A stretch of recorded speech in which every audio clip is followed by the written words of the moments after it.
Magandang umaga po. Good morning, Rina. Good morning, Kuya. How are you today? I'm okay, Kuya. Ano? Some brand new month. Oo nga. August na tayo. Agosto na tayo ngayon. Bilis. Ang bilis nga, Kuya. Nasweldo na Edita. August 1. August 1. Naubos na kahapon. Kalampag na ho yung mga kailangan bumangon na maaga. At baka mamaya ay mag 5 minutes na naman kayo. 4:47 na. Pakikatok na yung mga misis. Katok-katok na tayo. At paggalawin na yung may mga pumapasok na maaga ang mga bata. Minsan, nakakaawa din yung mga batang gusto pang matulog. Pag weekend naman, pwedeng habaan na lang nila yung tulog nila. Bawi na lang sila pag weekend. May mga maaga, alas 5, gumabangon na yung mga bata. Ay, meron na ba kayong hot pandesal? Nakakagutom naman. Bangan. Tuyo, di ba? Tapos, kasi bawal lang magkape, so hot milk na lang. Chocolate milk na lang. Magandang masarap ihanda sa umaga. Gusto ko tosino ngayon. Ako, ay, hindi maganda sa katawan niya mga ganyan, tosino. Pag gano ka na lang, magpaksiw na belly ng bangus. Kaya Saka naman. mainit Dapat niluluto mo na yan, Kuya, kasi nakakagutom talaga. Wala ka kahapon. Kahapon kasi ba? nagpag-glucose test ako, Nagluto Kuya. ako ng Nagluto ako naabutan ng ko yung kalderetang... Iba pa yun. Oo, iba. Nagluto ako kaldereta. Sino kumain ng kaldereta? Sila daw. Hindi sila nakakain. Ito si Hindi na Romel. umabot dito. Hindi na umabot dito yun, Kuya. Naabutan mo? Hindi mo naabutan?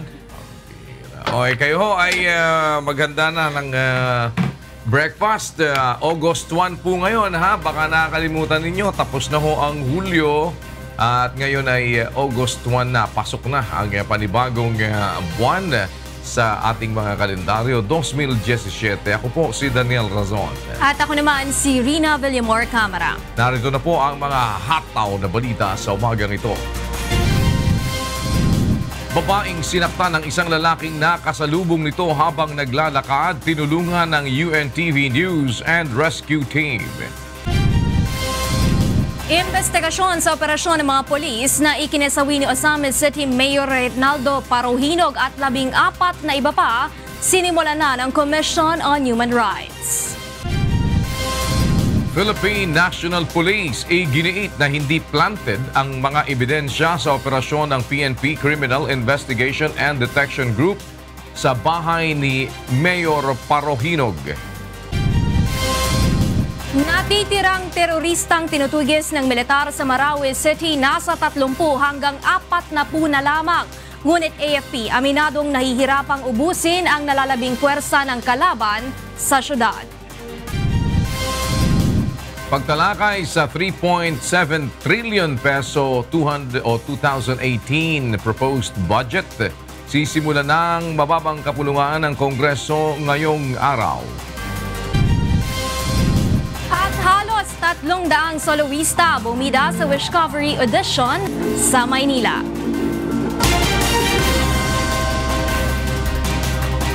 Tinulungan ng UNTV News and Rescue Team ang isang dalagang sinaktan ng isang hindi pa nakilalang suspect sa Cagayan de Oro City pasado alas 7 kagabi. Kwento ng biktimang si Joy Corpus, naglalakad sila pauwi ng kanyang kaibigan nang lapitan siya ng isang lalaki at biglang sampalin. Agad namang pumunta sa Police Station 3 ang magkakaibigan para i-report sa police ang nangyari. Nilapatan naman ang paunang lunas ng UNTV News and Rescue Team ang kanang pisngi ng biktima na namaga dahil sa lakas ng pagkakasampal ng suspect. Pagkatapos nito ay tumanggi na itong magpadala sa ospital.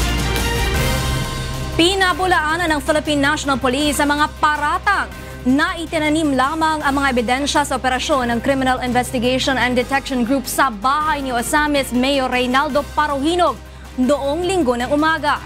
Itong hataw na balita ni Mon Hocson. Hindi totoong fabricated o planted ang mga ebidensya na nakuha sa bahay ng mga Paruhinog nang salakayin ito ng PNP CIDG noong linggo. Ayon kay PNP Chief Ronald De La Rosa, nakakuha ng M79 rifle, malaking halaga ng pera at shabu sa mismong bahay ng mga Paruhinog sa Ozamis. Nanindigan din ng PNP na wala silang nalabag sa pag-i-issue ng search warrant. Every time is a legal time to serve search warrant. Walang sinabi doon sa search warrant na kailangang iserve mo yan only during office hours. Subalit kinwestiyon ng head ng legal counsel ng pamilya Parohinog ang pagkakasira umano ng CCTV footage sa bahay ng mga ito. Hindi, tingnan natin yung CCTV. O katulad yan, sasabihin nila nanlaban. Hindi ba magandang depensa na nandoon makikita sa CCTV? Bumubunot si Mayor Parohinog ng barel, di ba? O nakikipagbarilan siya. Pero bakit ikinubli yun? Kahapon ay sumailalim sa proper booking procedure si Ozamis City Vice Mayor Nova Princess Parohinog at kapatid nito na si Reynaldo Parohinog Jr. Kabilang ang pamilya Parohinog sa listahan ni Pangulong Duterte ng mga personalidad na sangkot sa kalakalan ng iligal na droga. Ayon kay PNP Chief Ronald De La Rosa, mas lalo nilang paigtingin ang kampanya laban sa iligal na droga at papanagutin ang mga narco-politicians na ayaw huminto sa kanilang masamang gawain. Mula sa Camp Crame, ako si Mon Hokson, humahataw sa balita. Dapat na magsilbing babala sa lahat ng mga narco-politicians sa bansa ang nangyari kay Ozamis City Mayor Reynaldo Parohinog. Ayon kay PNP Chief Ronald Bato de la Rosa, patunay anya ito na wala silang pinapaboran o kinikilingan pagdating sa pagpapatupad ng batas. Sinabi rin ni De La Rosa na bagamat naisa na niyang mahuli ng buhay si Parohinog, ay hindi naman umano niya ipinakikipagsapalaran ang kanyang mga tauhan. I want him alive. I want him alive to answer the charges. Pero kung lumaban siya, my men alive more than him. After the smoke is clear, it should be the good man standing. Tiniyak naman ni General De La Rosa na marami pang susunod na operasyon ng CIDG upang mahinto ang kalakalan ng iligal na droga ng mga narco-politician. Hindi raid kundi massacre ang nangyaring operasyon ng Philippine National Police sa Ozamis City. Ito ang paniniwala ng ilang kapitbahay ng pamilya Parohinog na nakasaksi umano sa pangyayari. Ito ang hato na balita ni Weng Fernandez. Nakaburol na sa San Roque Covered Court sa Ozamis City ang mga labi ni na Mayor Reynaldo Parohinog, asawa nito na si Susan at dalawa pang kapatid nito. Daan-daang supporters ng mga Parohinog ang nakiramay sa naulilang kaanak ng mga ito. Ayon sa mga kapitbahay nito, na karamihan ay ayaw humarap sa kamera, hindi umano raid ang isinagawa ng mga otoridad, kundi massacre. Para sa amin, ma'am, hindi talaga raid yun, ma'am. Massacre yun, ma'am. Dahil kung raid yun, dapat personal nilang kinausap si Mayor, hindi yung basta-basta na diretso na lang silang pumasok. Walang narinig na may gumante na pumutok, wala.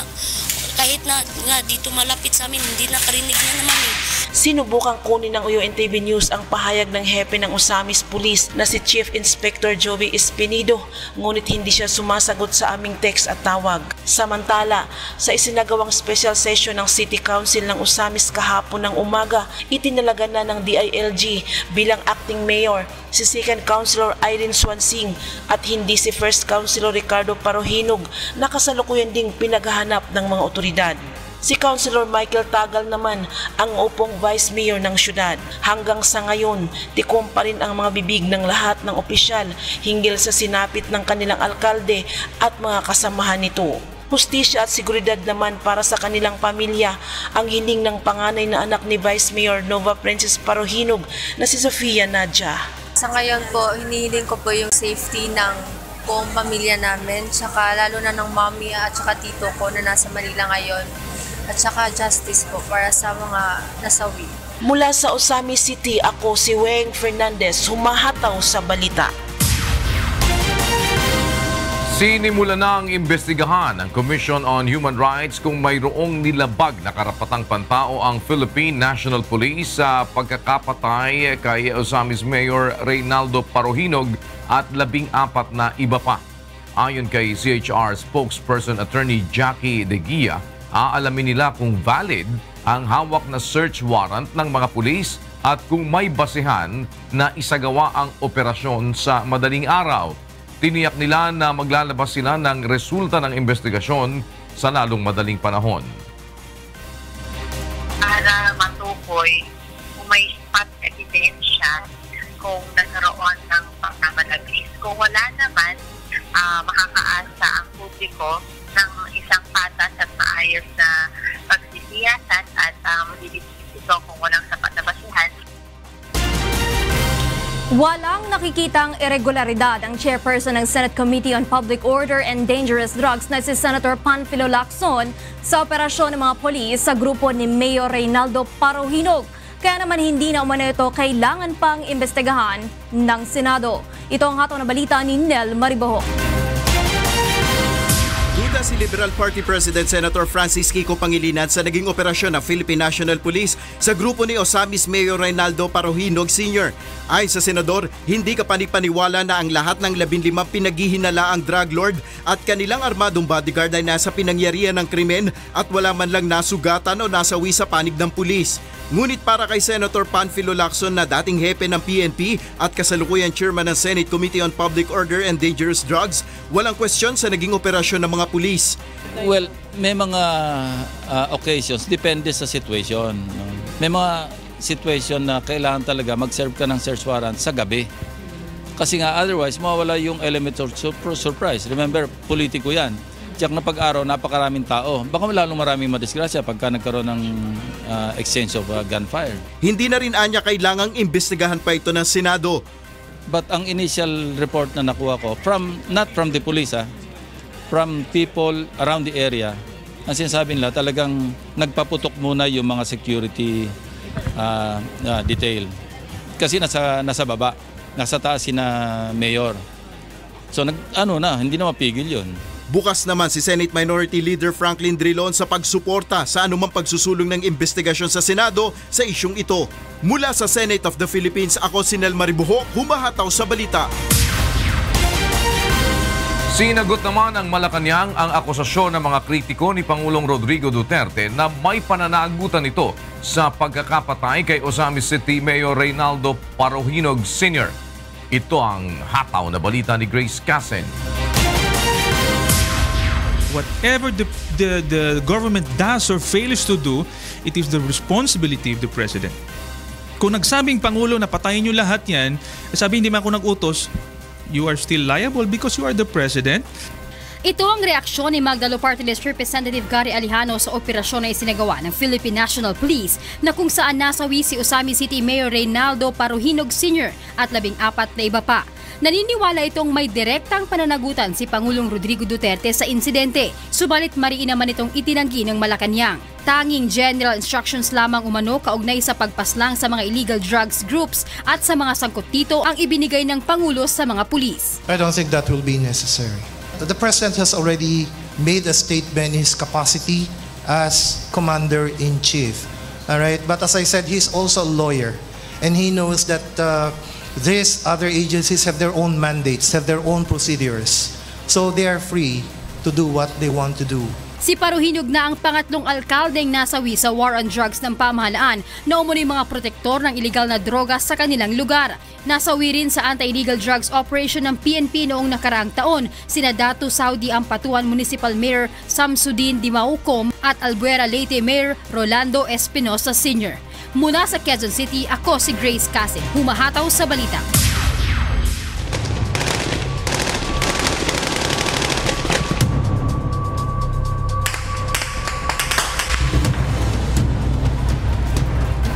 Nangangamba ang Department of National Defense na gawing suicide bomber ng Mouty ISIS sa mga sibilyang bihag ng mga ito.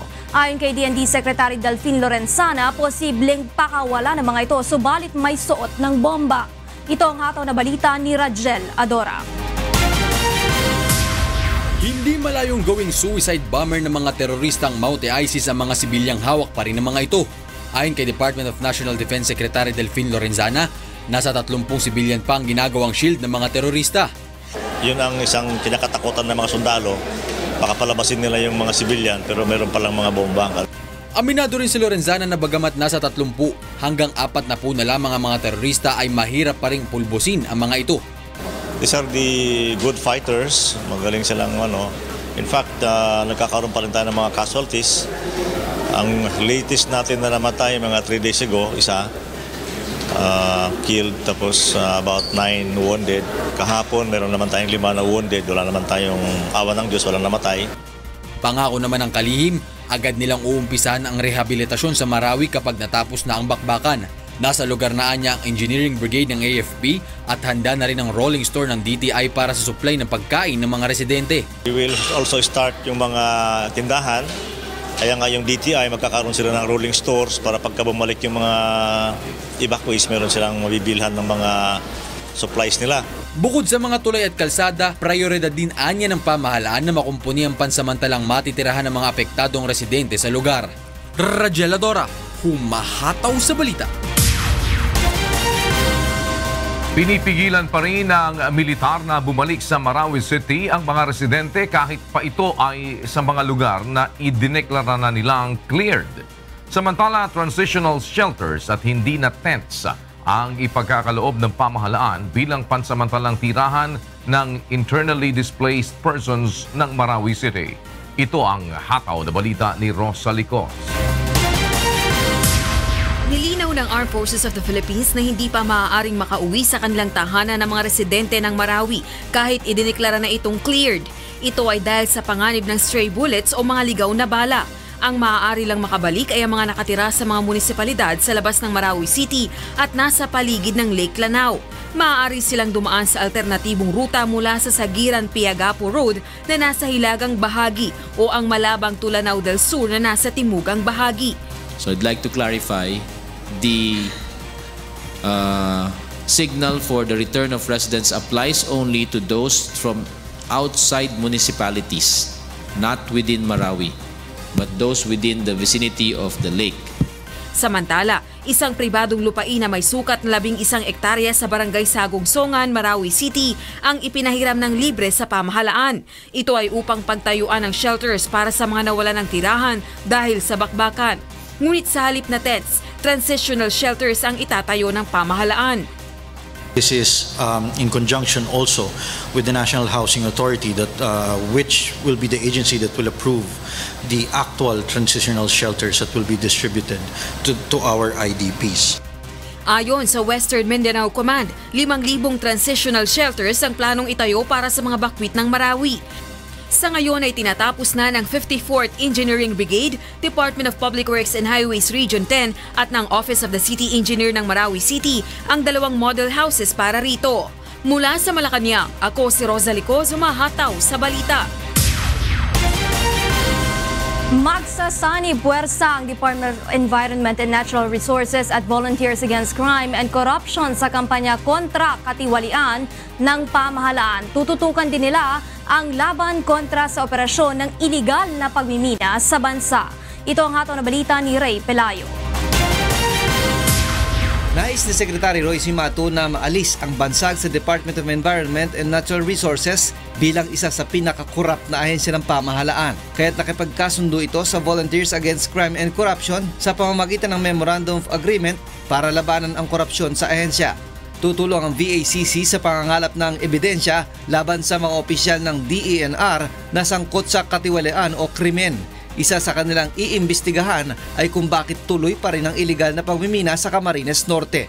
These are not they register sa amin, and that they are conducting illegal mining. Ito ngayon ang mga citizens na ito, pamamagitin na sa amin. Sa ngayon ay dumadaan pa sa review ng pamahalaan ang motion for reconsideration ng mga sinuspindi at pinasasarang minahan sa bansa noong nakaupo pa si dating DENR Secretary Gina Lopez. Nangako ang kalihim na mananagot ang mga kumpanya ng minahan na hindi sumusunod sa tamang operasyon ng pagmimina.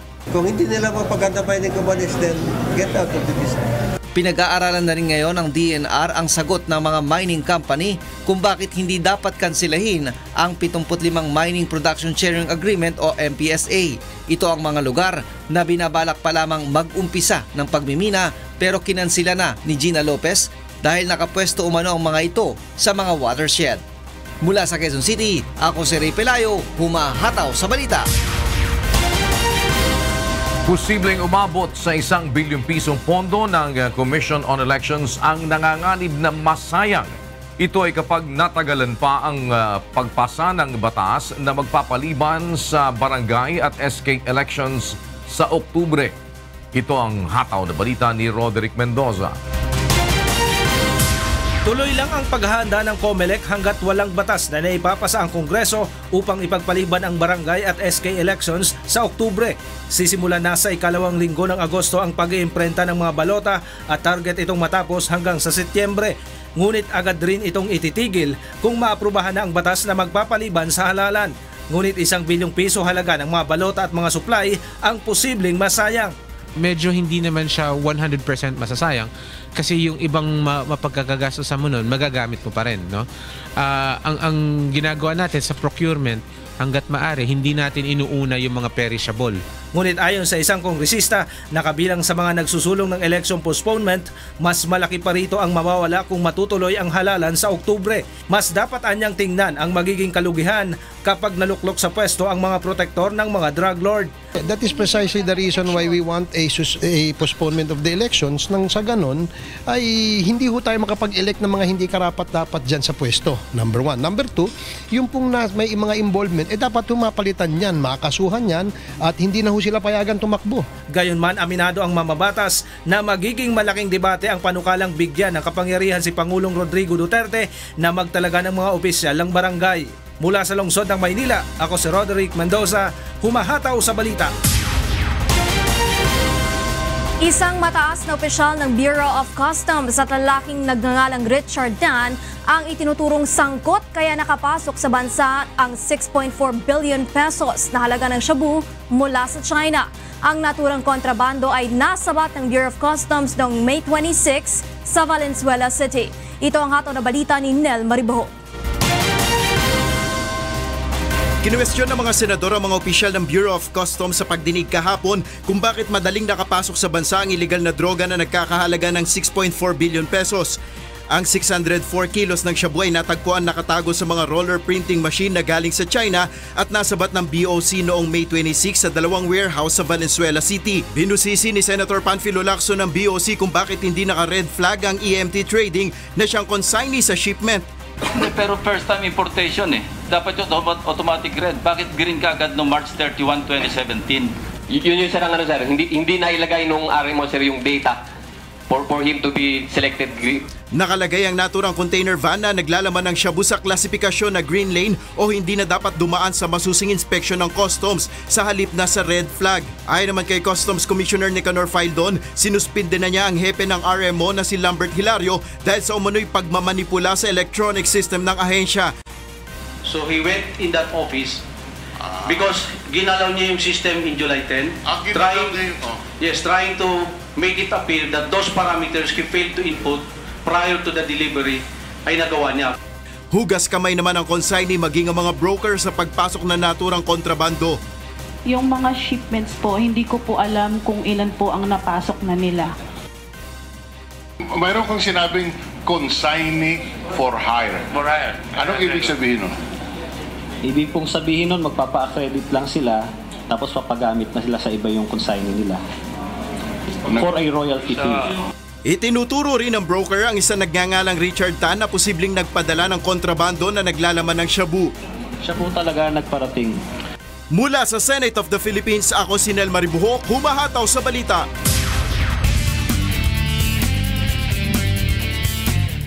Inaresto ng Interagency Drug Interdiction Task Group ang isang babaeng Bolivian national sa Ninoy Aquino International Airport kagabi. Tinangka umano nitong magpuslit ng liquid cocaine na nakatago sa mga winter jacket. Alamin natin ang detalye mula kay Asher Cadapan Jr. live. Asher?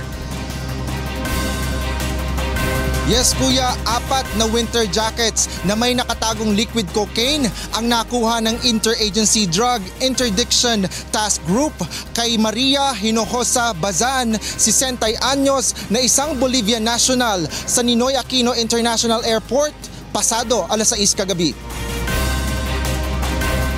Naitimbre umano ng isang informant sa NAIA IADITG ang papasok na kontrabando sa bansa, kaya't binantayan na ito ng mga otoridad sa NAIA. Pagkalapag sa NAIA, matapos makuha nito ang bagahe at dumaan sa Bureau of Customs ay inaresto na ang suspect. Ayon sa inisyal na investigasyon ng otoridad, ipinadala ang kontrabando sa suspect ng lalaking kasintahan ng kaibigang babae nito mula sa Bolivia. Dadalhin nito ang bagay sa isang hotel kung saan ito kukunin sa kanya at saka bibigyan ng karagdagang instruksyon. Kapalit umano ng matagumpay na pagdadala nito sa Pilipinas ng droga ang pagpapagamot sa anak nito sa Bolivia na nangangailangan ng operasyon. Hindi pa tiyak ang dami ng cocaine na nakasilid sa mga winter jackets, ngunit tinatayang nagkakahalaga ng 7,000 piso ang bawat gramo nito. Kuya, nasa kustodiya na ng otoridad ang Bolivia National at patuloy na iniimbestigahan. Mula sa Pasay City, ako si Asher Cadapan Jr., humahataw sa balita. Maraming salamat, Asher Cadapan Jr. Patay ang 2 hinihinalang tulak ng iligal na droga sa Pandacan, Manila matapos makipagbarilan sa mga pulis kaninang madaling araw. Alamin natin ang iba pang detalye mula kay Reynante Ponte live. Reynante, go ahead. Yes, Rina, dead on the spot nga ang 2 hinihinalang drug pusher sa Baita, Pandacan, Barangay 339, pasado 1:00 kaninang madaling araw. Kinilala ang mga ito na sina Reynaldo de la Cruz at alias Ai, na kabilang sa drug watch list ng Pandacan Police. Dati na rin na nakulong at sumuko ang mga ito sa Oplan Tukhang. Sa ulat ng mga pulis, Rina, nakatanggap sila ng impormasyon na bumalik ulit sa pagtutulak ang mga drug suspect, kaya't nagsagawa sila ng bypass operation. Ngunit natunugan umano ng mga ito na pulis ang katransaksyon. There is nothing to do but to employ last resort of our police operatives.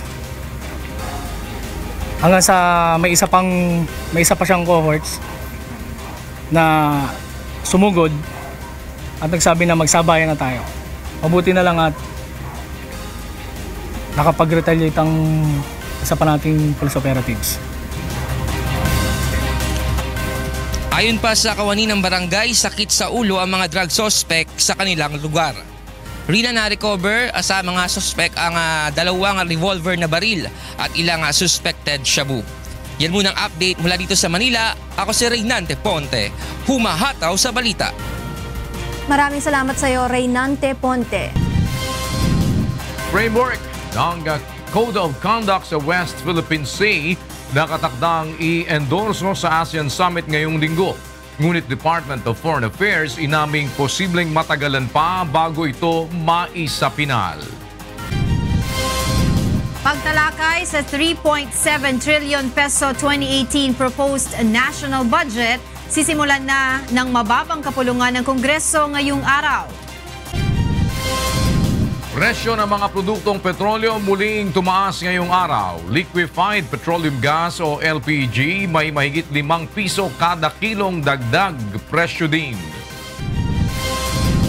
At halos 300 soloista bumida sa Wishcovery audition sa Maynila. Sa detalye, i-endorso na ngayong linggo sa ASEAN Summit ang framework ng Code of Conduct sa West Philippine Sea. Ngunit aminado ang Department of Foreign Affairs na posibleng matagalan pa bago ito maisapinal.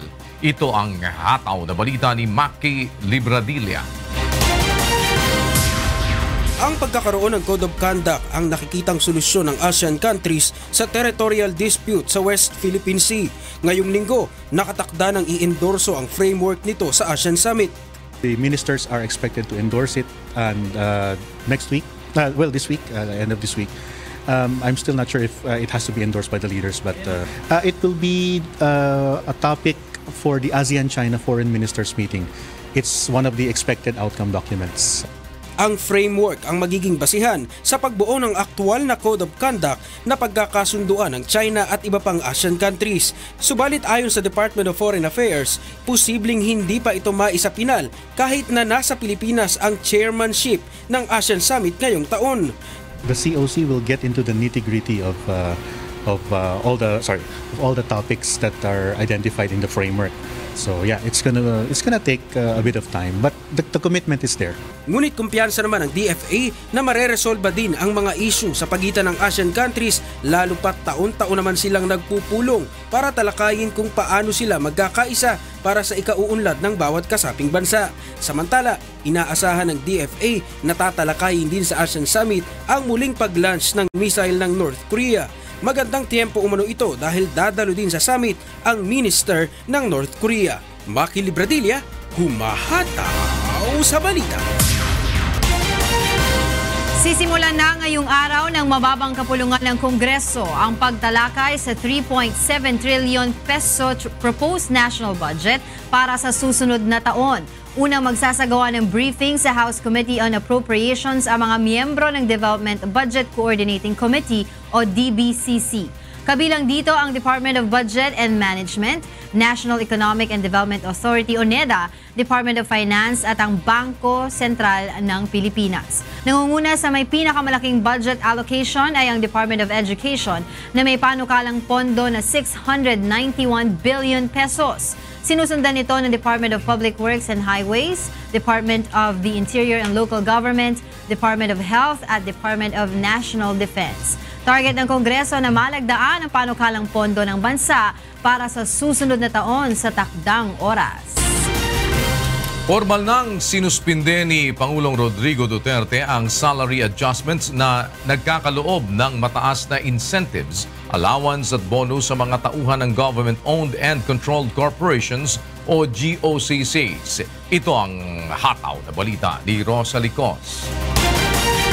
Sa bisa ng Executive Order No. 36, sinuspindi muna ni Pangulong Rodrigo Duterte ang compensation adjustments na nagbibigay ng mataas na incentives, allowance at bonus para sa mga tauhan ng government-owned and controlled corporations o GOCCs. Kilala ito bilang Compensation and Position Classification System o CPCS sa GOCCs na iniatas ni dating Pangulong Benigno Aquino III sa kanyang Executive Order No. 203 noong March 2016.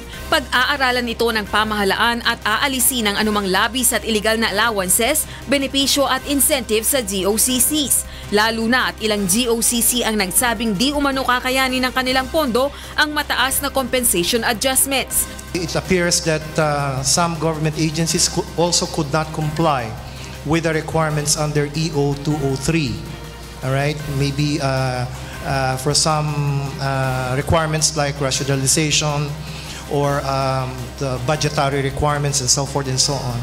Sa ngayon, ang modified salary schedule sa ilalim ng Executive Order 201 Series of 2016 ang pagbabatayan ng Salary Standardization Law covered GOCCs. Ang mga hindi naman sakop ng SSL ay maaaring panatilihin ang kanilang compensation framework o i-adapt din ang modified salary schedule gaya sa mga national government agencies. Handa naman ang Pag-ibig Fund, isang GOCC na sumunod sa kautusan ni Pangulong Duterte.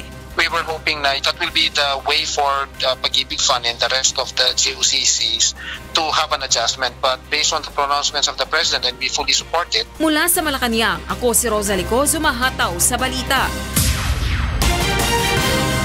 Isinasa pinalpa ng Regional Tripartite Wages and Productivity Board ang petisyon ng Associated Labor Unions na 184 peso wage increase para sa National Capital Region.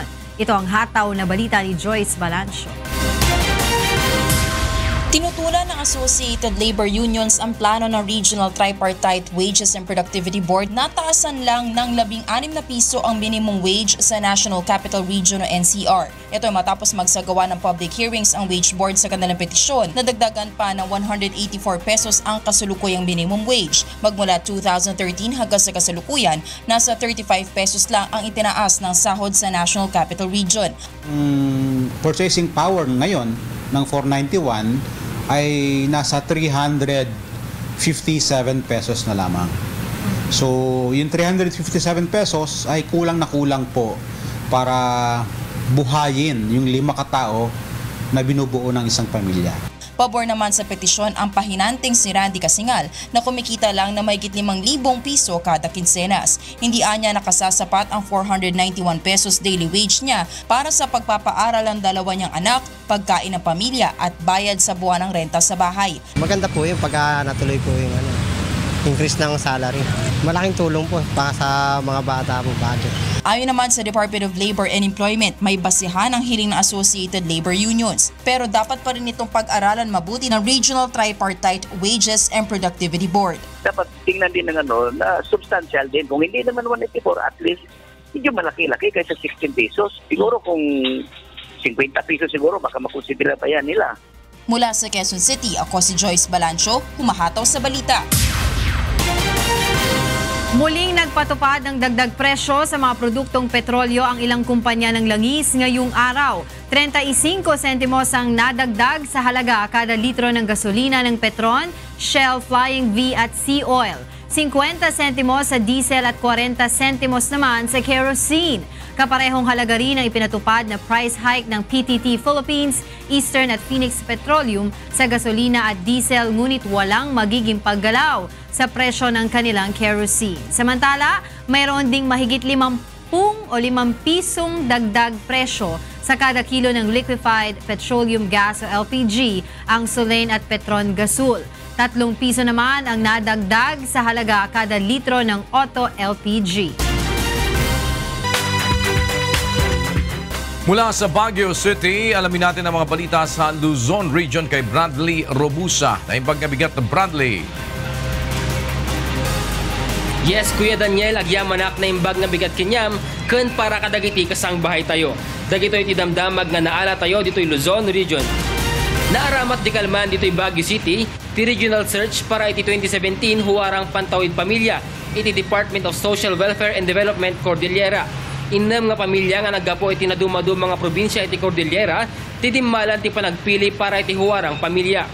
Dahil iti programa kat naaramat tapno may kan iti pakamo, dagiti pamilya nga nagipakita iti kusto nga pagarigan iti komunidad da.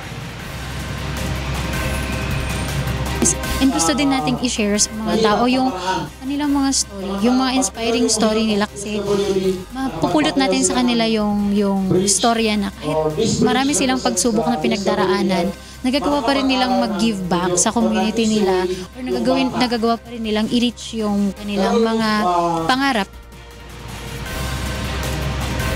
Napili nga huwarang pantawid pamilya, di De La Cruz family dito'y Baguio City. Kan nakaawat iti 7,000, kan 5 nga piso, plake, kan certificate.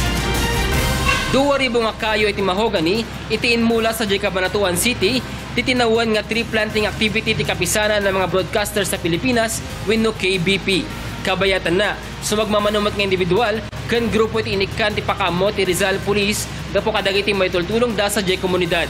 Dahito iti hataw nga balita ni Danny Munar. Cruz as outstanding media personality. Kinilala ng Rizal Provincial Police ang ilang individual at grupo na nagbigay ng kontribusyon sa tungkuling pagtibayin ang tiwala ng komunidad sa mga pulis. Ito ay bilang bahagi ng selebrasyon ng National 22nd Public Community Relations Month. Kabilang sa mga pinarangalan bilang Best Police Station ay ang Antipolo City at ang Baras Rizal. Binigyan din pagkilala ang UNTV News correspondent na si Jenica Cruz bilang outstanding media personality sa probinsya ng Rizal. O anumang programa ng kapulisan pag walang suporta ng community ay hindi ito magiging successful. Samantala, sa kabila ng masamang panahon, itinuloy pa rin ng mga Novo Ecijano noong Biyernes ang tree planting activity sa Cabanatuan. Sa pangunguna ng mga miyembro ng KBP, 2,000 puno ng mahogany ang itinanim sa Vergara Highway. Mahigit 700 opisyal ng LGU at mga mag-aaral ang lumahok sa aktibidad.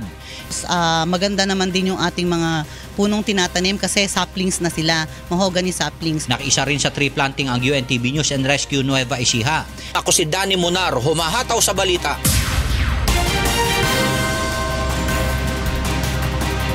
Dagita ti damdamag nga naala tayo dito'y Luzon Region. Manipod dito'y Baguio City. Agsublikin niyayo dito studio, Kuya Daniel. Agyamanak Bradley Robusa live mula sa Baguio City. Sa mga balita naman po sa Visayas Region, nasa Cebu City si Deb Riveral. Mayang buntag, Deb. Yes, dagang salamat Kuya Daniel ug maayong buntag sa atong mga kasangbahay. Aniya na mga balita agikan sa nagalain-laing bahin sa Visayas. Nasakmit pinaagi sa Joint Counteraction Operation sa Philippine Coast Guard ug Philippine National Police ang 3 ka gatos nga baloni o local sausages nga gidudahang gikan sa double dead nga karne sa Katbalogan Bus Terminal sa Barangay 4 Katbalogan, Samar gahapon. Giingong nakabutang kini sa 5 kadagkong box ang baloni o gibiyahe padung Samar pinaagi sa pasahero ang bus gikan sa Luzon. Naka-address kini sa usa ka Mrs. Beverly Pakuan sa barangay 12 Katbalogan, Samar. Gibana-bana nga nagkantidad kini og 60,000 pesos. Matod sa PNP, wala miagi sa National Meat Inspection Service ang maong produkto og delikado kanon. Sa laing bahin, plano nga magtukod og negosyo sa Bacolod City ang pipila ka businessman gikan sa nasud sa China. Gikalipay sab kini sa lokal nga kagamhanan ug mingong dili ra kini makahimog trabaho kundi magpalig-on sa relasyon sa China ug Pilipinas. Kini ang hataw na balita ni Len Moreno. 20 ka mga delegado halin sa 4 ka syudad sang China ang nagbisita sa Bacolod City. Ini ang mga miyembro sang Overseas Chinese Trade and Investment kag Philippine-Chinese Chaosan Youth Center. Tuyo sini nga i-explore ang business opportunities sa banwa. Kabahin na ang pagpatindog sa mga hotels. We can build a factory here, we can build some hotel here, or can be a trading partnership here.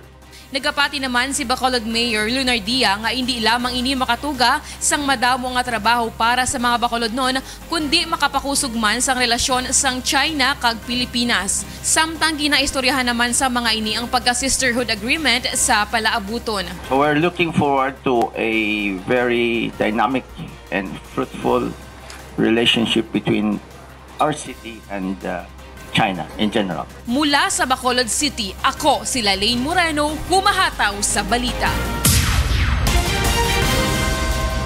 Og kana mga balita nga atong nakuha dinhi sa rehiyon sa Kabisayan. Gikan dinhi sa Cebu City, balik na sa inyo Kuya Daniel.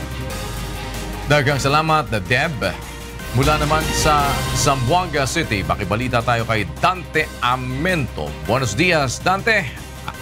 Por favor.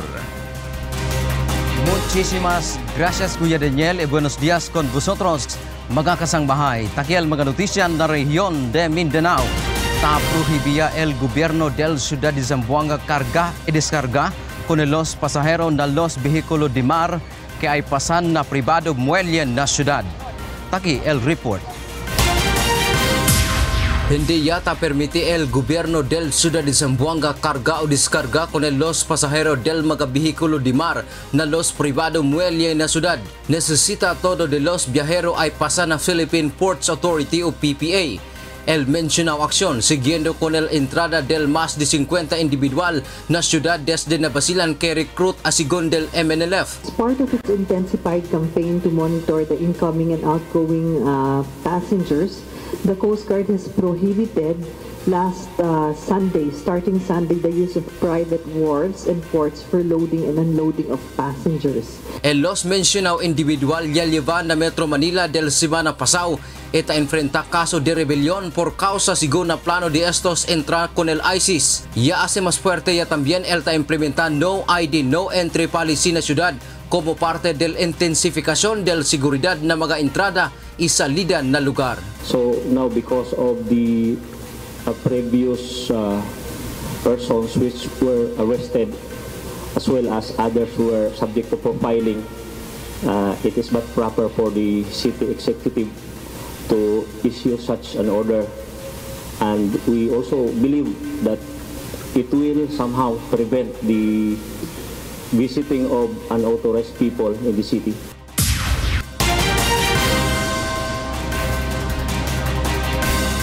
Na otra noticia, ya así ayer na Ciudad de Davao el primeramente Davao Region Film Festival del Department of Social Welfare and Development. El objeto de este promover con los proyectos del departamento por medio del Alegría Manera. 17 estudiantes, professional filmmakers y mga film enthusiasts na rehiyon ya participa con el concurso. This is an advocacy activity venturing into the promotion of independent film enthusiasts in an effort not only to boost the Philippine movie industry but also to promote the DSWD programs and projects. Ya sale gran ganador na konkurso el corto pelikula Katumanan sa Pangandoy, Director Amancio, kaya recibe de 40,000 pesos premio. mientras segundo el Inday Jenny y ika-3 el Bayani de Ramil C. Salon Jr. Ese el mga notisya ya sa kakitan na rehiyon de Mindanao. Estaba aquí na ciudad de Zamboanga. Mira con vosotros otra vez, Kuya Daniel. Gracias, Dante Amento, live mula sa Zamboanga City. Matapos ang search for the next online singing sensation sa Bacolod at Cebu City, balik Luzon Region naman ang on-ground audition ng Wishcovery. Halos 300 soloista ang bumida sa isinagawang Wishcovery audition sa Maynila kahapon. Ito ang hataw na balita ni Leslie Longbowen.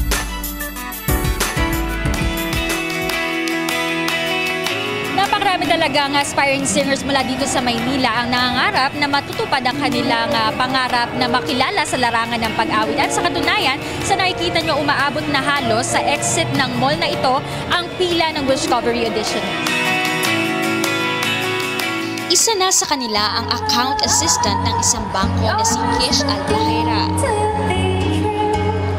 Hilig na talaga ni Kish ang pagkanta ng bossa nova mula pa nang siya'y bata. Goal ko lang is matouch yung hearts ng mga nanonood ngayon dito and hopefully nagawa ko yun. Well-prepared naman maging sa costume ang call center agent na si Zerman Camero na nag-leave pa sa trabaho. Talagang naghanap pa siya ng outfit na nababagay sa kanyang performance ng Filipino version ng Let It Go para makapaghatid ng isang mensahe. Ako to, hindi na may tatago. Ako to. Para po mapakita sa madla na maganda pakinggan ang awitin ng mga Disney kahit na isalin to sa pambansang wika natin. Ang susunod at pinakahuling Wishcovery on-ground audition ay isasagawa sa Baguio City sa August 3.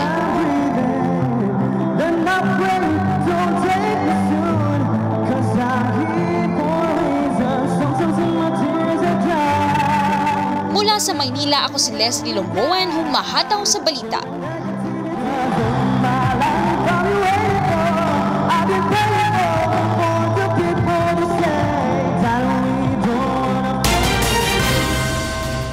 Para sa mga karagdagang balita, bumisita lamang sa aming website na untvweb.com. Kailan ang sunod? August 3 sa Baguio. Baguio? Ano araw yun? Wednesday? Ay, Thursday. Thursday sa Baguio. Maka-leave nga. Kaya ng leave. Thursday sa Baguio. Baguio. Pero online yun. Ay, online nga pala yun, online. So, pwede naman. Baguio. Diba? Hindi ground yun. Hindi. August 3 para sa mga gustong magpa-wish cover. Kanya-kanyang gimmick. Kanina yung nagtagalog na kanta ng Disney, di ba? O, di ba? Costume. Itong nakaraang linggo yata, may mga anime dyan sa kanya-kanya Mega Mall. sila para mapansin. Anime.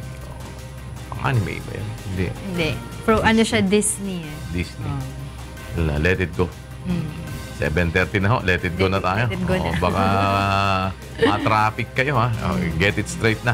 Yan po ay kalawang paghataw ng mga balita sa umagang ito, araw na ng Martes, August 1, 2017.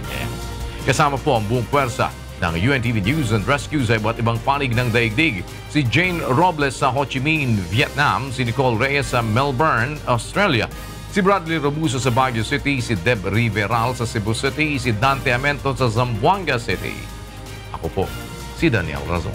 Ako naman si Angela Lagunzad. Susunod na ang programang Bawal ang Pikon! Get it straight with Daniel Razon. Yan po ang mga hataw na balita.